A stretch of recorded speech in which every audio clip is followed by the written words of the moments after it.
जय हिंद दोस्तों।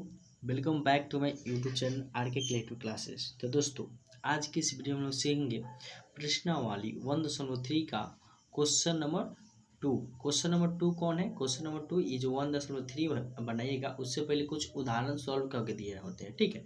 तो किताब में लॉन्ग मेथड से सॉल्व किए होते हैं जो आपको समझने में परेशानी होती है, ठीक है। तो यह क्वेश्चन आपको 2 मार्क्स में पूछा जा सकता है। आपको जो जो आपकी 2024 में एग्ज़ाम देंगे बच्चे, उससे आपको पूछा जा सकता है। यह क्वेश्चन हम आपसे 2 मार्क्स में पूछा जाता है, ठीक है दोस्तों। यह क्वेश्चन आपको 2 मार्क्स में पूछा जाएगा, ठीक है। इसलिए इसको ध्यान से देखिए, बहुत आसान सोल्यूशन बताएंगे आपको, 2 नंबर एग्जाम में कहीं नहीं जाने वाला, ठीक है। तो देखिए क्वेश्चन में कह रहा है कि यदि सिद्ध कीजिए कि √3 एक अपरिमेय संख्या। हमको सिद्ध करना है ना कि √3 एक अपरिमेय संख्या है। कैसे? हम लोग तो जान रहे हैं कि √3 अपरिमेय संख्या है, लेकिन हमको पूछ रहा है कि कैसे अपरिमेय संख्या है, ठीक है। तो इसी को हम लगाएंगे। तो जब भी आप लोग याद रखिएगा बच्चा कि अगर आपसे पूछे अपरिमेय संख्या तो इसका ठीक उल्टा मानना है आपको, ठीक है। तो हल लिखेंगे। तो मान लीजिए अपरिमेय पूछ रहे हैं तो इसका उल्टा क्या होगा? परिमेय संख्या। तो लिखेंगे यहाँ पे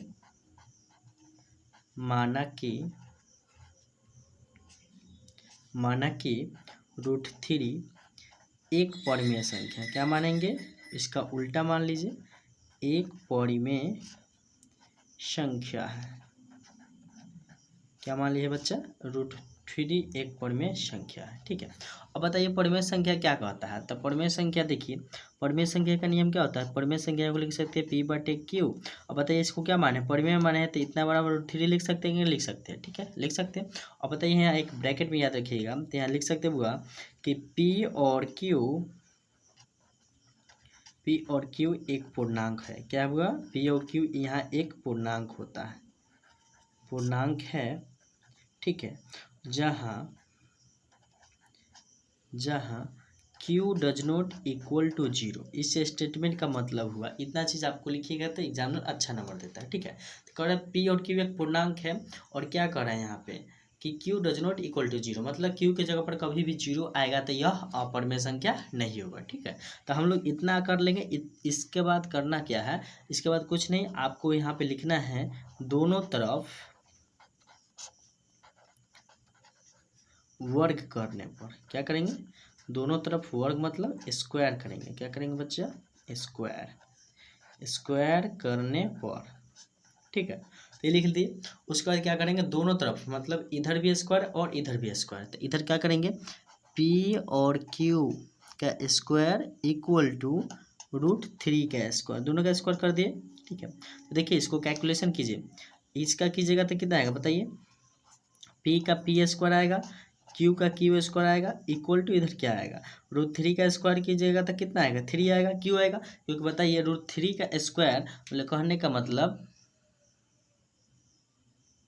√3 का यहाँ क्या है? स्क्वायर है। √3 का स्क्वायर करने का मतलब √3 को हम लोग कितना बार लिख सकते हैं? 2 बार में। जैसे कि यहाँ पे देखिए √3 का स्क्वायर मतलब √3 गुने 3। अब बताइए, आपको बताया है कि जब भी सेम रूट में सेम संख्या हो, अगर रूट में रूट से गुना करना हो तो ओनली जो रूट में अंक होता है वही लिखा जाता है। क्यों होता है? क्योंकि आप लोग सीधा सी याद रखिए, जो स्क्वायर से रूट क्या होता है? कट जाता है। तो कट जाएगा तो ओनली 3 बचेगा कि नहीं बचेगा, ठीक है। यदि आप लोग एक स्क्वायर भी निकालिएगा तो कितना आएगा? 9 आएगा। और 9 किसका स्क्वायर होता है? 3 का होता है, इसलिए रूट से कहाँ जाएगा? बाहर आ जाएगा, ठीक है।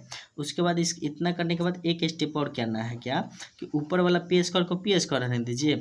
और बताइए यहाँ 2 को Q स्क्वायर है, एक को Q स्क्वायर यहाँ ला सकते हैं कि नहीं ला सकते? ला सकते हैं, ठीक है। तो इतना करने के बाद आपको सिर्फ स्टेटमेंट अब लिखना है। क्या लिखना है? यहाँ पर लिखेंगे चूंकि P और Q में एक को छोड़कर लिखेंगे P स्क्वायर और जल्दी जल्दी लिखते हैं, P स्क्वायर और Q में एक को छोड़कर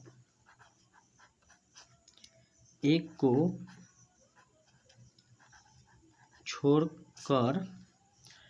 किसको लिखेंगे? P और Q में एक को छोड़कर कोई उभयनिष्ठ गुणनखंड लिखेंगे बच्चा, कोई उभयनिष्ठ गुणनखंड एक को छोड़कर पी स्क्वायर और क्यू में एक को छोड़कर कोई उभयनिष्ठ गुणनखंड नहीं है। क्या है बच्चा, इसमें दोनों में एक को छोड़कर उसके अलावा कोई भी उभयनिष्ठ गुणनखंड नहीं है, तो इसलिए लिखेंगे,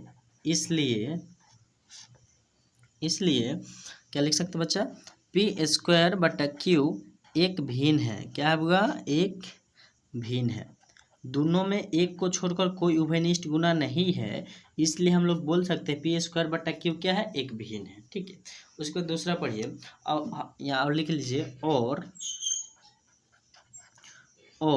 3q एक पूर्णांक है। 3q लिख सकते हैं हुआ, यहाँ लिख सकते हैं 3q एक पूर्णांक है। क्या होगा, एक पूर्णांक है। अब बताइए, आपको पता होगा कि पूर्णांक और भिन्न कभी भी एक समान हो सकता है। जैसे कि बताइए, यहाँ लिख सकते हैं, अतः भिन्न डज नॉट इक्वल टू पूर्णांक, यानी भिन्न संख्या और पूर्णांक संख्या कभी भी एक नहीं होता। इसलिए इस संख्या, यह हम लोग का जो स्टेटमेंट कहना था, तो हम लोग क्या हो गया, अपरिमेय संख्या हो गया। ठीक है, तो पी स्क्वायर बटा इतना इक्वल टू 3q लिख देंगे ना। अब बताइए, ये पूर्णांक है, ये भिन्न है, दोनों इक्वल नहीं है, तो लिख देंगे डज नॉट, पी स्क्वायर बटा Q does not equal to 3q, मतलब पूर्णांक के बराबर नहीं है। तो इतना सीधे लिखने के बाद हम लोग ऊपर माने थे, क्या माने थे, परमेय संख्या माने थे। तो यहाँ लास्ट में लिख देते हैं हम लोग, अतः हमारा मान्यता गलत है कि √3 एक परिमेय संख्या है।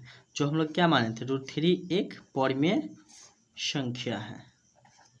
अतः हमारा मानना गलत है कि √3 एक क्या है, परिमेय संख्या है। तो लिख सकते हैं, इसलिए √3 एक अपरिमेय संख्या है। क्या हुआ, एक अपरिमेय संख्या है।